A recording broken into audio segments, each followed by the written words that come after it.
If Breaking Bad is the pinnacle of American TV shows, then Better Call Saul is definitely the luxurious chandelier hanging from that pinnacle. In Breaking Bad, Walter White is inherently good. It's his terminal illness and unfulfilled talent that drive him down a path of no return, but it's Walter's own choice. In Better Call Saul, however, Saul Goodman is more shaped by his environment and the people he encounters, forcing him to become a wolf in order to survive. The third episode of the first season is titled Nacho, and he is the first key figure in transforming the inherently good Jimmy McGill. Nacho saves Jimmy from Tuco so that he can rob the embezzling Kettleman couple. Afterward, Nacho visits Jimmy's office to reveal his true intentions, but due to his personal ethics and professional integrity, Jimmy refuses to collaborate with Nacho, but this also put Jimmy in a deep anxiety that he could not sleep at 2 o'clock in the night. He looks at the phone number Nacho left him, torn with indecision. Eventually, Jimmy takes out his phone and presses a speed dial. Just when the audience thought that Jimmy had figured out that he wanted to work with Nacho,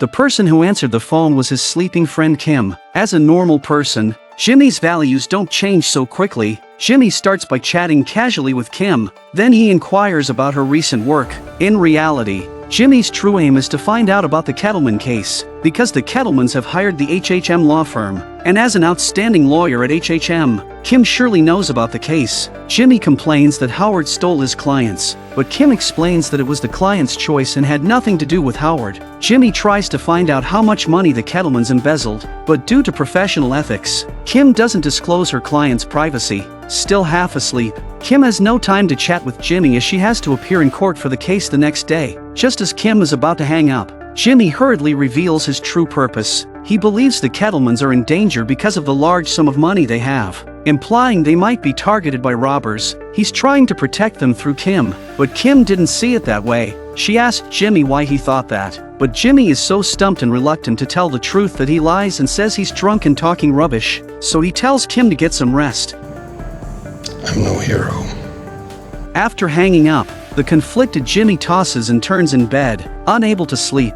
He decides to be a hero for once. Jimmy pulls off an entire roll of toilet paper, keeping only the cardboard tube. Then he grabbed a rubber band from the nail salon and found a piece of paper. Then Jimmy drives his Suzuki to a payphone in the suburbs. He uses the materials to create a simple voice changer and calls the Kettleman's house. The first 2 times he dials, he hangs up before they can answer. Torn between wanting to save the Kettleman family and fearing Nacho will find out he's tipping them off, Jimmy wrestles with himself. Finally, Jimmy gathers the courage to use the voice changer to warn the Kettlemans they are in danger, but the makeshift voice changer is so crude that the Kettlemans can barely understand what Jimmy is saying. In a rush, Jimmy removes the voice changer.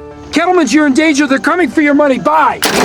After telling the Kettleman couple about the danger, Jimmy can finally go home and sleep peacefully. Hearing they are in danger, the Kettlemans look anxiously out the window and indeed see a car parked across the street, seemingly watching them. It seems the anonymous call was not just an alarmist warning. The next day, the diligent Jimmy waits outside the prosecutor's restroom, persistently defending his client. However, the prosecutor remains arrogant and dismissive, not taking Jimmy's words seriously and certainly not agreeing to his demands. After much arguing, Jimmy realizes that the prosecutor has confused the case, a mistake Jimmy quickly seizes upon. He forces the prosecutor to accept his proposal, and the prosecutor reluctantly agrees. Jimmy's dedication to his work is something we can all learn from. Just then, he receives a call from Kim, because last night Jimmy told Mr. and Mrs. Kim Kettleman that their home might be in danger, and then this morning the family disappeared. Kim wants to know what's going on. Hearing this, Jimmy hurriedly prepares to go to the scene, but no matter how anxious Jimmy is, Mike refuses to let him through without enough parking fee. So Jimmy sneaks past Mike and presses the gate button.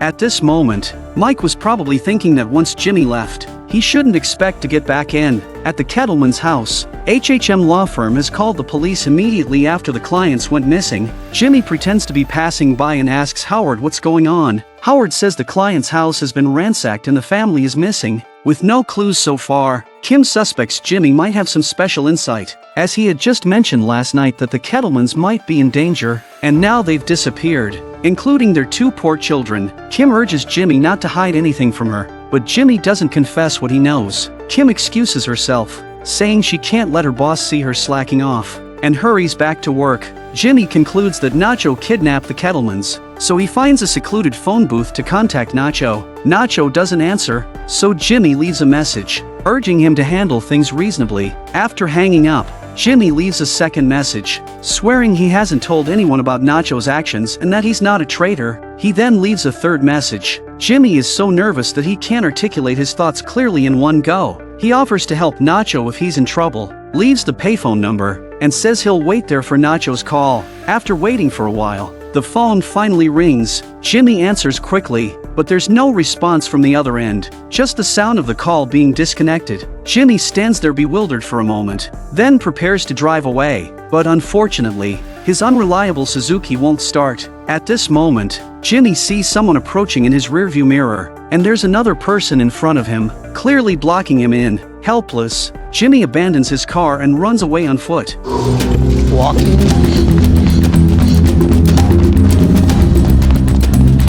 However, he doesn't get far before a police car stops him. It turns out Nacho's phone had been tapped by the police. No! Show your hands! You guys are cops! McGill! James McGill! I'm an attorney! Easy! Easy! When the police arrested Jimmy, Jimmy said he had a bad knee, which he also said in Breaking Bad when he was kidnapped by Walter and Jesse. All right, I'm gonna stand up, alright? Because I got bad knees. It seems to be an old injury from his younger days. When the police check Jimmy's ID, they realize he is the lawyer Nacho was looking for. What an unexpected way to make an entrance. Once Jimmy is brought in, Nacho remains silent. From the police, Jimmy learns that Nacho was arrested because a suspicious vehicle was reported by a neighbor while he was staking out the Kettleman's house. With the Kettleman family missing, Nacho was the prime suspect, and blood was found in his car, but Nacho refuses to confess, and the police ask Jimmy to persuade Nacho to plead guilty. Jimmy suggests that if Nacho releases the Kettleman family and cooperates fully with the police, he could get his sentence reduced to 18 years. To Jimmy's surprise, Nacho not only refuses but also curses him out. Nacho angrily accuses Jimmy of messing with him, suspecting that Jimmy told someone else about his plan, resulting in someone else taking the opportunity and leaving Nacho as the fall guy. Jimmy retorts, "You were caught red-handed staking out someone's house, with blood found in your car. How can you still deny it?" Nacho insists he was only scouting and planned to act when the Kettleman family was asleep. He never even entered the Kettleman house. He claims the blood in his car is from when he drove Jimmy to the desert a few days ago. If the police test the DNA, they'll find it's Jimmy's blood, making things complicated for him. Nacho reiterates that he only told Jimmy about the plan, so his arrest must be due to Jimmy's betrayal. Jimmy tries to argue but is frightened by Nacho's intensity. You know what? I don't even care. The cops are out there right now poking into my business, and if they find something on me or my partners for real, it's gonna be bad for you. Really bad. Bad? Bad as in... You get me out of here. Today. Or you're a dead man. Only now does Jimmy realize the situation is more complex than he thought. When Jimmy exits, Kim is waiting for him at the door. She doesn't understand why he's defending the prime suspect in her client's kidnapping. The police question Jimmy about whether Nacho revealed any information about the victims. Jimmy insists that Nacho is innocent, guarantees that the blood in Nacho's car is not from the Kettleman family, and urges the police to verify this. He deliberately speaks loudly at the door, claiming the police have arrested his innocent client and demanding they release Nacho and apologize. Jimmy does this intentionally for Nacho to hear. Jimmy isn't just saving Nacho, he's saving himself, but the police insist they have no other suspects besides Nacho. Jimmy believes the police have missed crucial evidence, so he requests to visit the crime scene. At the Kettleman's house, Jimmy notices from photos that the girl had a beloved doll. In her room, the doll and its accessories are missing. This suggests the child wasn't forcibly taken but left voluntarily, possibly with some preparation. Jimmy suspects that the Kettleman family staged their own kidnapping because they embezzled over $1 million. Running away would imply their guilt, so they devised a plan to make everyone think they were kidnapped, hoping to gain sympathy as victims. The police don't agree with Jimmy's theory. They say they've also noticed the missing doll, but it's likely the kidnappers took it to keep the child calm. That explanation also makes sense. Moreover, the police found the Kettleman's vehicles at home. No taxis came by, and there are no records of plane or train tickets under their names. Hearing this, Jimmy is left with no argument, so he pulls Kim aside to confess privately. He tells her that he anonymously warned the family about the danger the night before. Based on his conversation with his client Nacho, Jimmy believed Nacho was planning to rob them, but Nacho didn't act. Instead, Jimmy's warning scared the family into running away. Now the most important thing is to find a way to get Nacho out, because half of his life is being held by Nacho. Seeing Jimmy in danger, Kim suggests he report this to the police, but Jimmy disagrees. Knowing that police involvement would only make things worse for him,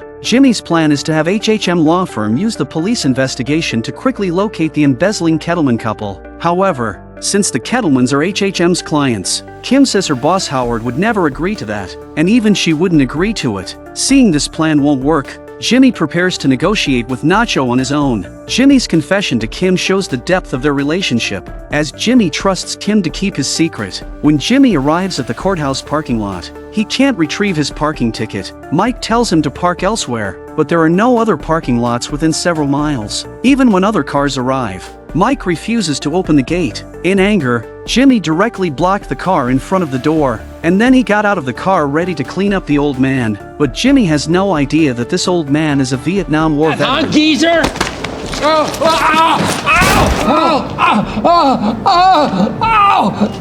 The scene changes, and Mike charges Jimmy to the police station. The police use this opportunity to ask Mike for help because they need a lawyer's cooperation to convict Nacho. An old colleague pats Mike's arm, urging him to assist. Mike reluctantly agrees, showing his strained relationship with his former colleagues. We'll delve into Mike's past in the upcoming episodes. The police say that if Jimmy agrees to cooperate and get Nacho to confess, Mike will drop the charges against him, more concerned about his safety than this minor incident. Jimmy insists on his theory that the Kettleman family staged their own kidnapping. Seeing Jimmy's refusal to cooperate, the police begin the formal booking process to mess with him. Seeing this, Mike suddenly decides to withdraw his complaint against Jimmy, leaving the two officers bewildered. Jimmy quickly catches up to Mike, wanting to understand why he helped him, but Mike doesn't want to talk. Jimmy guesses that Mike must believe his theory, and Mike reluctantly admits it. Hearing that someone finally believes him, Jimmy is so happy he nearly jumps for joy. He asks Mike why he believes him. Mike says he heard some details that made Jimmy's theory sound plausible, but Jimmy couldn't figure out how the Kettlemans escaped when the police had no information about them going out. Mike suggests that the family never left. Jimmy is surprised and asks how a security guard can be so sure. Mike explains that he encountered a similar case when he was a cop in Philadelphia. He suggests the Kettlemans are hiding nearby because no one wants to leave their home. Nobody wants to leave home.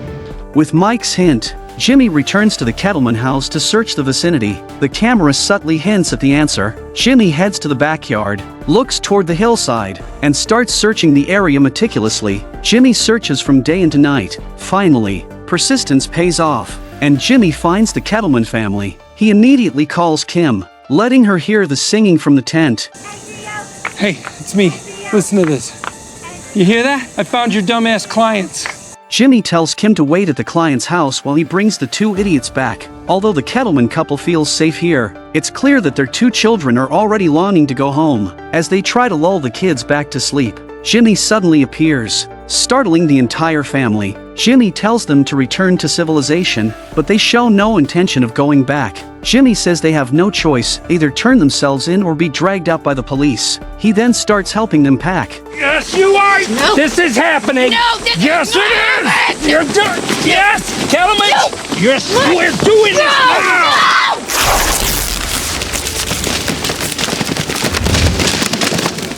Now, with cash scattered everywhere and being caught red-handed by their lawyer Jimmy, it seems they can no longer deny their crime.